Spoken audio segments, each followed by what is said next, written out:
అందరికీ నమస్కారం. Welcome back to my channel Bhagyalakshmi నివాసం. అందరూ ఎలా ఉన్నారు? నేనైతే చాలా బాగున్నాను. మీరంతా కూడా నాకు కామెంట్ చేస్తున్నందుకు అండ్ నా ఛానల్ని సబ్స్క్రైబ్ చేసుకున్నందుకు చాలా చాలా థ్యాంక్ యూ అండి. అండ్ కొత్తగా ఎవరైనా చూస్తుంటే కనుక వాళ్ళకి నా ఛానల్ నచ్చితే కనుక తప్పకుండా సబ్స్క్రైబ్ చేసుకుంటారని అనుకుంటున్నాను. అండ్ బెల్ ఐకాన్ కూడా ఖచ్చితంగా ప్రెస్ చేయండి. లేదంటే మీకు నేను పెట్టే వీడియోస్ ఎప్పుడు పెడుతున్నానో నోటిఫికేషన్ రాదనమాట. సో బెల్ ఐకాన్ నొక్కండి. సో మీకు నేను పెట్టే వీడియోస్ అన్నీ నోటిఫికేషన్ ద్వారా అందుతాయన్నమాట. లాస్ట్ వీడియో పోస్ట్ చేసి 6 డేస్ అయిపోయిందనమాట. ఈ 6 డేస్గా నేను గార్డెన్లో కొన్ని పనులన్నీ చేసుకుంటూ అంటే కొన్ని మొక్కలకి కటింగ్, ప్రూనింగ్ లాంటివన్నీ చేయాల్సినవి ఉన్నాయన్నమాట. బొగన్వేలియా కూడా బాగా గ్రో అయిపోయింది. సో ఇదన్నీ చేసుకుంటూ ఇంకా లాస్ట్ వీడియోలో మీకు చూపించాను కదా, మనీ ప్లాంట్ కటింగ్స్ అవి తీసుకుని పెట్టుకున్నాను. అవన్నీ మళ్ళీ రూట్స్ వచ్చేసినాయి. సో అవన్నీ నేను మీకు చాలాసార్లు వీడియో పోస్ట్ చేశాను కాబట్టి సో నేను చేయలేదన్నమాట. సో కటింగ్స్ అన్నీ మళ్ళీ మట్టిలో ప్లాంట్ చేసేసాను అనమాట. అండ్ ఈ టైంలో ఏం చేయాలంటే ప్లాంట్స్ అన్నిటికీ గుడాయి చేయాలి. గుడాయి చేయకపోతే కనుక మళ్ళీ వాన తగ్గింది కాబట్టి మట్టి బాగా సెటిల్ అయిపోయి ఉంటుంది అనమాట. సో దానివల్ల గుడాయి చేయకపోతే కనుక ఏరేషన్ అవ్వకుండా మళ్ళీ గ్రోత్ కొంచెం స్లో అయిపోతుంది. సో గుడాయి చేయటం ఇట్లాంటి పనులన్నీ పెట్టుకున్నాను. అండ్ స్నేక్ ప్లాంట్స్ దగ్గర మధ్యలో వానలు అయి పడుతున్నాయి కదా అనేసి నీళ్ళు కూడా పోయటం తగ్గించాను. సో అవి బయటికి తీసుకొచ్చి వాష్ చేయడం కూడా చాలా రోజులు అయిపోయిందనమాట. సో దగ్గర ఒక 1 మంత్ 1.5 మంత్ పైనే అయిపోయింది. సో ఇవన్నీ కూడా తీసి బయట పెట్టేసి శుభ్రంగా నీళ్ళు పోసి వాష్ చేసేసాను. అయితే ఇంకా 2-3 రోజులు బయటే ఉంచుదాం, అలా మేడపైన టెర్రస్ మీద ఉంచేద్దాము. ఫుల్గా ఎక్కువ థొరలీ నీళ్ళు పోసాను కాబట్టి సో ఎక్కువ రోజులు కొంచెం ఎండలో ఉంటే కనుక ఆ నీళ్ళన్నీ కొంచెం డ్రై అయిపోతాయి. అదే మళ్ళీ నీళ్ళు పోసిన వెంటనే మళ్ళీ తడిగా ఉన్న కుండీలు తీసుకొచ్చి లోపల పెట్టేస్తే కనుక రూట్స్ సాగీగా అయిపోతాయి అనమాట, అంటే పాడైపోతాయి అనమాట. సో దాని గురించి నేను లోపల పెట్టలేదు. ఇంకా ఈ వీడియో అప్లోడ్ చేసే టైం కూడా అన్నీ బయటే ఉన్నాయన్నమాట. అంతకుముందు వింటర్ టైము నేను ఊరెళ్ళే ముందు ఈ స్నేక్ ప్లాంట్ని ఈ కుండీల్లో ప్లాంట్ చేశాను కదా, ఇవన్నీ కూడా గ్రోత్ చాలా బాగుందనమాట. అయితే మిగతా కుండీలన్నిటిలో కెలాయించో కటింగ్స్ అయితే లాస్ట్ టైం పెట్టాను. సో కెలాయించో సమ్మర్లో అన్నీ పాడైపోయినాయి కదా, సో అందుకని ఇంకా మళ్ళీ కెలాయించో కటింగ్స్ పెట్టడానికి కూడా నా దగ్గర 1-2 మొక్కలు మాత్రమే ఉన్నాయి. సో ఆ ఉండే కొద్దీ చూసి పెట్టాలన్నమాట. లాస్ట్ వీడియోలో చెప్పాను కదా పీట్ మాస్ తీసుకొచ్చానని, అంటే అదే కోకోపీట్. సో ఆ కోకోపీటే 25 కిలోస్ బ్యాగ్ తీసుకొచ్చాను కదా, సో ఆ బ్యాగ్ని ఇలా మేడపైన పెట్టేశాను అనమాట. ఒకవేళ వర్షం పడినా కానీ అలా తడుస్తూ ఉంటుంది, మళ్ళీ ఎండకి ఎండిపోతుంది.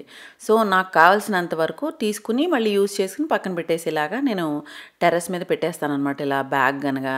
అండ్ ఇంకా ఏంటంటే లీఫ్ మోల్డ్ చేస్తాను కదా, ఎండాకులు లీఫ్ మోల్డ్. సో అది కూడా కొంచెం లైట్గా మట్టిలో మిక్స్ చేశాను. ఆల్రెడీ చాలా మట్టికి అది మోల్డ్ అయిపోయిందనమాట. సో అయిపోయిన తర్వాత కూడా దాంట్లో ఇంకొంచెం మట్టి మిక్స్ చేసేసి పైన మధ్యలో నీళ్లు గుర్తొచ్చినప్పుడల్లా నీళ్లు చిలకరిస్తూ ఉంటే అది ఏమవుతుందంటే అది కూడా మట్టి అయిపోయి అది కూడా ఒక మనకి ఖాదైపోతుంది అనమాట. సో దాన్ని కూడా ఇలా పెట్టేసి మేడపైన పెట్టుకుని ఉంచుకుంటాను ఒక డ్రమ్లో పెట్టేసి. సో ఎప్పుడు మనకి ప్లాంట్ చేయాలని అన్నప్పుడు కూడా అప్పుడు ఇది కొంచెం అది కొంచెం అండ్ ఇంకా మనకి వర్మి కంపోస్ట్ కావాలంటే వర్మి కంపోస్ట్, నేను మ్యాక్సిమం వర్మి కంపోస్ట్ కూడా తీసుకురాను. ఇది మన కౌడంగ్ కంపోస్ట్ ఉంటుంది కదా, మా పాలబ్బాయి దగ్గర తీసుకొచ్చేసి ఉంచుకుంటాను, అది కూడా బ్యాగ్లో పెట్టేసి. సో ఈ 3 మిక్స్ చేసేస్తాను. మట్టి ఎంత కావాలో అంత మట్టి రేషియో ఈ 4 రకాలు తీసుకుని ఫంజిసైడ్ కానీ లేకపోతే కొంచెం పసుపు కానీ మిక్స్ చేసేసుకుని మనం మట్టి తయారు చేసుకుంటూ ఒక సైడ్ పెట్టుకుంటూ ఉన్నామంటే ఎప్పుడైనా మనకి వెంటనే ఏదైనా కటింగ్ పెట్టాలన్నా లేకపోతే ఏం పెట్టాలన్నా కానీ ఈజీగా తీసుకోవడానికి బాగుంటుందన్నమాట. సో మా పక్క బిల్డింగ్ వాళ్ళు ఎవరు ఉండరనమాట, ఖాళీ ప్లాట్ కాబట్టి, ఖాళీ అంటే ఇల్లు ఉంటుంది, ఆ ఇంట్లో ఎవరు ఉండరు.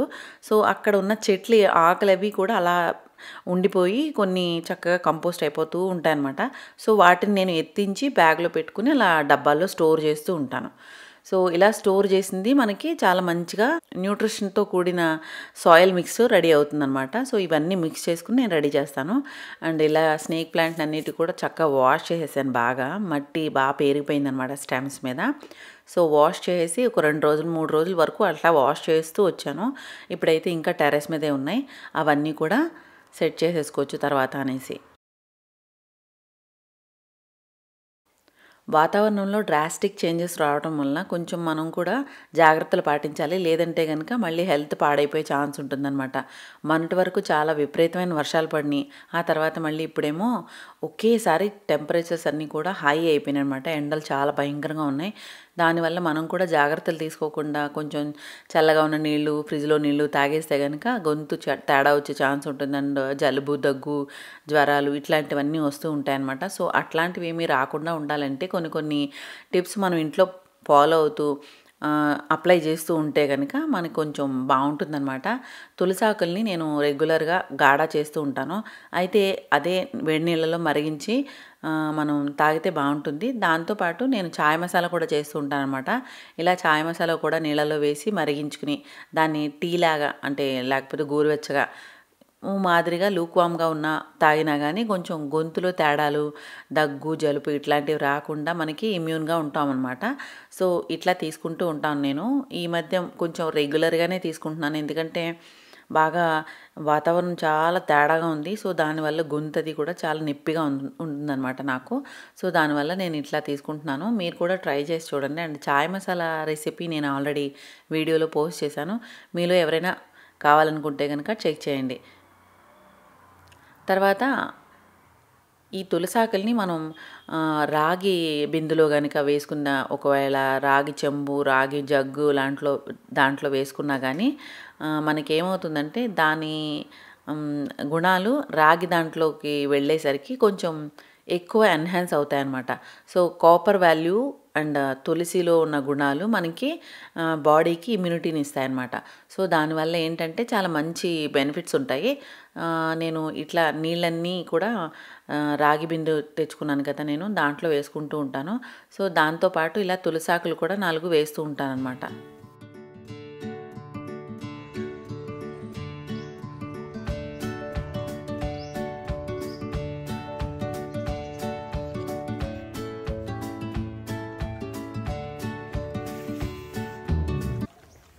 లాస్ట్ వీడియోలో మీకు చెప్పినట్టుగా నేను ఈ వర్షాల వల్ల చాలా ప్రాబ్లమ్స్ ఫేస్ చేయాల్సి వస్తుంది. ఎందుకంటే సీపేజ్ ప్రాబ్లమ్ ఎక్కువ ఉందన్నమాట.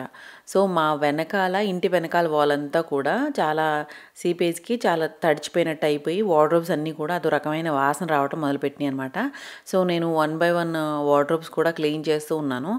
వార్డ్రోబ్స్ రెగ్యులర్‌గా అయితే క్లీన్ చేస్తూనే ఉంటాను. బట్ ఏంటంటే డీక్లటరింగ్ చేస్తూ ఉంటానన్నమాట ఎవ్రీ దీపావళికి.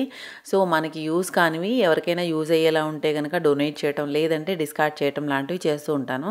సో, ఆ పని కూడా ఈ మధ్యనే స్టార్ట్ చేశాననమాట.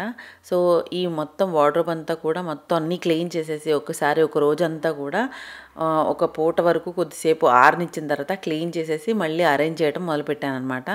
అండ్ ఈ వార్డ్రోబ్ కూడా మేము సెపరేట్‌గా డిజైన్ చేయించింది ఏం కాదు. బిల్డరు ఇచ్చిందేననమాట. సో, అందుకనే పెద్దగా ఏమీ షెల్ఫ్‌లు అట్లాంటివన్నీ తక్కువ ఉంటాయన్నమాట. సో, నేను ఇందులో ఒక వర్టికల్‌గా ఒక స్టాండ్ చేపించాననమాట. స్టాండు తీసుకొచ్చాననమాట మార్కెట్ నుంచి ప్లాస్టిక్‌దే. బట్ ఏంటంటే దాని మీద బాస్కెట్స్ కూడా అరేంజ్ చేసుకునేలాగా ఈజీగా యాక్సెస్ అయ్యేలాగా ఉండేలా పెట్టుకున్నాననమాట. మా వారు వార్డ్రోబ్ అంతా కూడా ఇట్లా ఈ పక్కనంతా కూడా ఒక సైడు అండ్ ఇంకొక సైడ్ ఏమో ఒక బాక్స్ చేయించి ఒక యూనిట్ దాంట్లో షెల్ఫ్ లాగా పెట్టించాననమాట. అది కూడా ఎక్స్ట్రాగా ఒక గ్లాసు షెల్ఫ్ అయితే పెట్టించాననమాట. సో, మొత్తం తన బట్టలన్నీ ఇట్లా అరేంజ్ చేసి ఆఫీస్ వేరు, ఇంకా ఫార్మల్ వేరు, అట్లా అండర్‌గార్మెంట్స్, ఇంకా నైట్ వేరు అట్లాంటివన్నీ కనుక మనం సెగ్రిగేట్ చేసి పెడితే గనక మగవాళ్ళు కొంచెం ఇబ్బంది లేకుండా తీసుకోవడానికి ఈజీగా ఉంటుంది కదా. సో, అట్లా మధ్య మధ్యలో కొంచెం రిలాక్స్‌గా అవుతూ టైము తీసుకుంటూ ఒక్కొక్కటి మొత్తం క్లీన్ చేయటం అయితే స్టార్ట్ చేశాననమాట. డీక్లటరింగ్ స్టార్ట్ చేశాననమాట.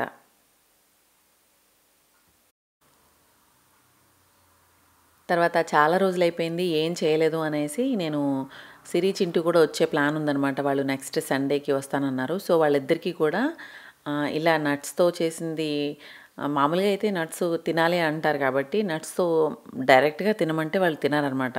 సో, ఇలా నట్స్‌తో నేను కజ్జికాయల స్టఫింగ్ చేస్తున్నాను. స్టఫింగ్ ముందే రెడీ చేసి పెట్టుకుని కజ్జికాయలు వాళ్ళు రావడానికి ముందుగా చేస్తే గనుక బావుంటుందిలే. సో, అప్పటికప్పుడు తాజాగా అయితే గనుక వాళ్ళు తినడానికి బావుంటుంది. అండ్ వాళ్ళు ప్యాక్ చేసుకుని పట్టుకెళ్ళడానికి కూడా బావుంటుంది కదా అనేసి నేను ఇలా స్టఫింగ్ రెడీ చేస్తున్నాను అనమాట.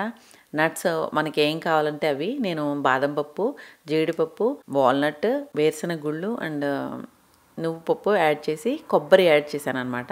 ఇవన్నీ కూడా మనం నేతిలో చక్కగా గోల్డెన్ బ్రౌన్ వచ్చేలాగా ఫ్రై చేసుకోవాలి. ఫ్రై చేసుకున్న తర్వాత లాస్ట్‌లో మనం ఏం చేయాలంటే ఇవన్నీ మిక్స్ చేసేయాలి. కొంచెం వేరుశనగ గుళ్ళు కచ్చాపచ్చా దంచి వేస్తే గనక అవి గుళ్ళులా లేకుండా బావుంటాయి కదా! సో, అందుకని నేను చాపర్‌లో చాప్ చేసేసాననమాట.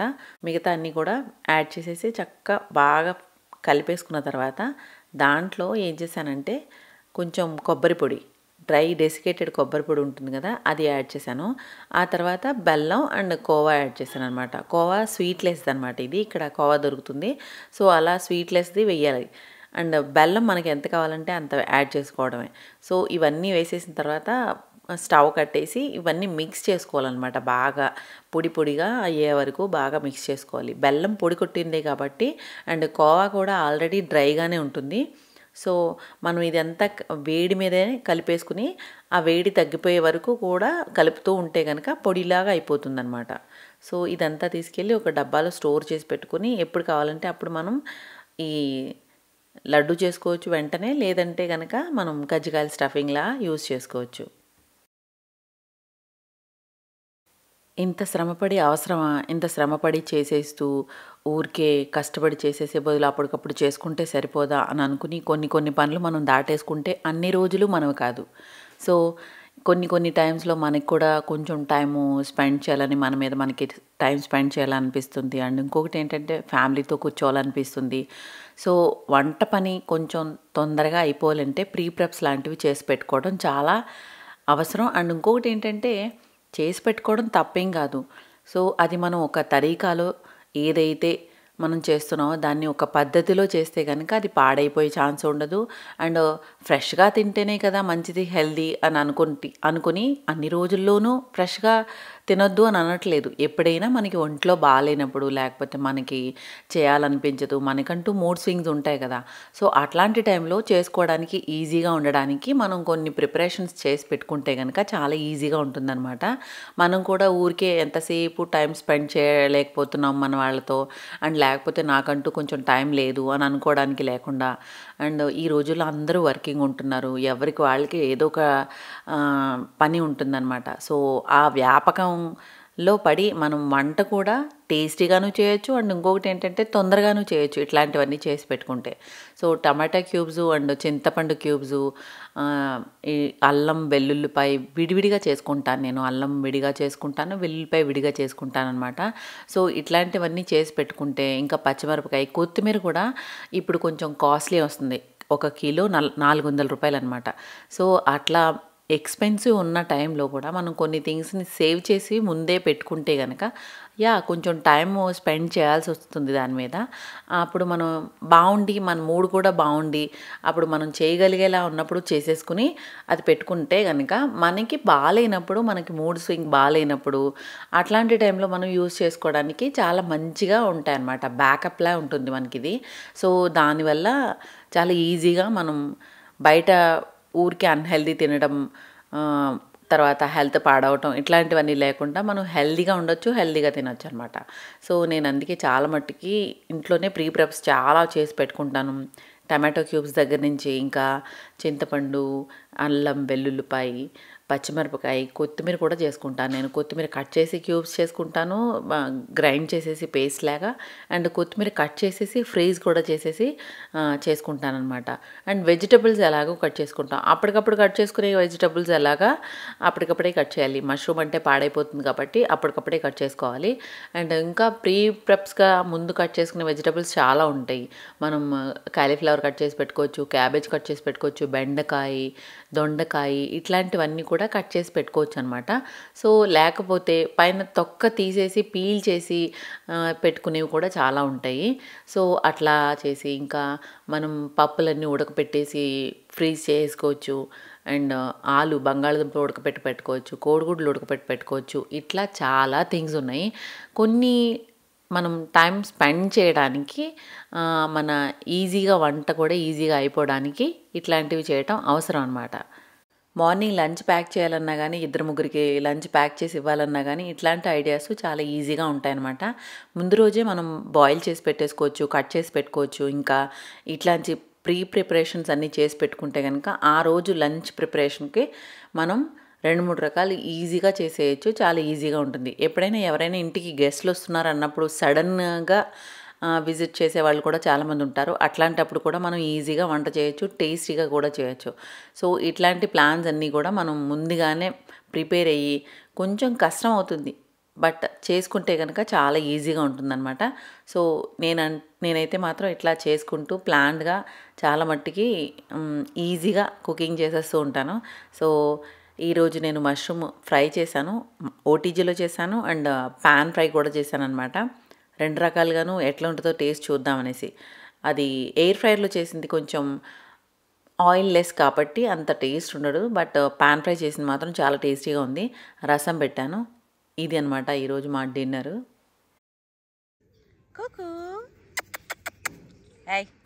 ఇదండి ఈరోజు నా వీడియో. మీ అందరికీ నచ్చినట్లయితే కనుక లైక్ చేయండి, షేర్ చేయండి, సబ్స్క్రైబ్ చేయడం మాత్రం మర్చిపోవద్దు. Thank you for watching. Happy home making, happy gardening. గార్డెన్కి కుక్కుగాడిని తిప్పడానికి వెళ్ళాను అనమాట. అక్కడ డస్ట్బిన్ దగ్గర ఇది మొక్క వచ్చేసింది, మామిడి మొక్క టెంకకి వచ్చేసింది. సో వస్తే పువ్వులు కోసుకొచ్చి మా మొక్కని కూడా తీసుకొచ్చేసాను. ఎక్కడైనా ప్లాంట్ చేసేస్తాను, కుండీలో కానీ లేకపోతే నేలలో కానీ.